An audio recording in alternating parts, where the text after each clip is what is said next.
महाभारत काल की कई अनोखी घटनाएं हैं जिससे पूरा इतिहास बदल चुका है। महाभारत की कई कहानियां हम बचपन से सुनते आ रहे हैं। यहाँ आपको एक ऋषि और नाव चलाने वाली एक कन्या की प्रेम कहानी के बारे में हम बताने जा रहे हैं, जिन्हें यमुना के बीचों बीच प्रेम हुआ। फिर दोनों ने एक ऐसे महान व्यक्ति को जन्म दिया जो आगे चलकर महाभारत के रचयिता बने। तो चलिए शुरू करते हैं ऋषि पराशर और सत्यवती की कथा। लेकिन इस कथा को शुरू करने से पहले हम आपसे निवेदन करेंगे कि आप इस वीडियो को अंत तक देखें ताकि आपको कहानियों की हर बारीकी समझ में आए। और हाँ, कथा शुरू करने से पहले इस चैनल को सब्सक्राइब करना बिल्कुल ना भूलें। सबसे पहले हम आपको बताते हैं कि ऋषि पराशर कौन थे। ऋषि पराशर महान ऋषि वशिष्ठ के पौत्र और शक्ति मुनि एवं अध्यशयंती के पुत्र थे। ऋषि पराशर के पास दिव्य और अलौकिक शक्ति थी। उन्होंने वैदिक ज्योतिष की रचना की। उन्होंने कई खूंखार राक्षसों को मार गिराया। सत्यवती को एक अप्सरा ने जन्म दिया था।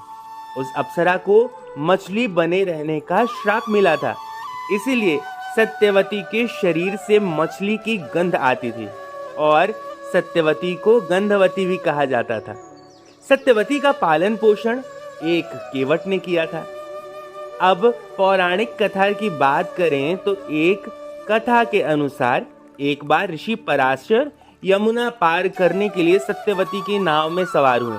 नाव को सत्यवती चला रही थी। उसके रूप को देखकर ऋषि मोहित हो गए। ऋषि पराशर ने सत्यवती के सामने शारीरिक संबंध बनाने का प्रस्ताव रख दिया। अब सत्यवती ऋषि पराशर के साथ संबंध बनाने को तैयार तो हो गई, मगर उसने ऋषि के सामने कुछ शर्तें रख दी। सत्यवती ने कहा कि अगर ऋषि इन शर्तों को पूरा करते हैं तो वह उनके साथ संबंध बनाने को तैयार है। सत्यवती की पहली शर्त थी कि उन्हें शारीरिक संबंध बनाते हुए कोई न देखे।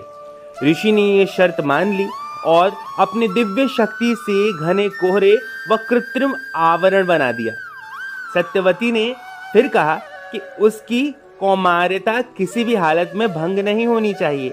ऋषि ने आश्वासन दिया कि संबंध बनाने के बाद उसकी कौमार्यता वापस आ जाएगी। सत्यवती ने ऋषि पराशर के सामने एक और शर्त रखी। उसने कहा कि ऋषि अगर उन्हें मछली जैसी बदबू से मुक्त करेंगे तो ही वह उनके साथ संबंध बनाएगी।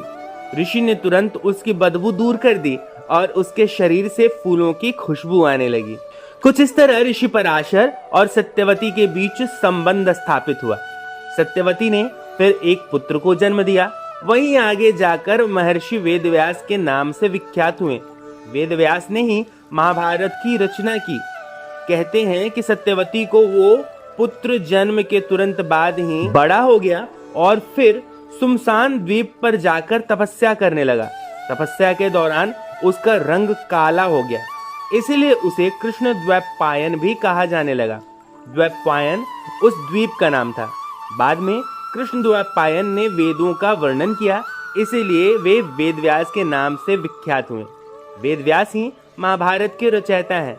बाद में सत्यवती की शादी कुरु देश के राजा शांतनु से हुई।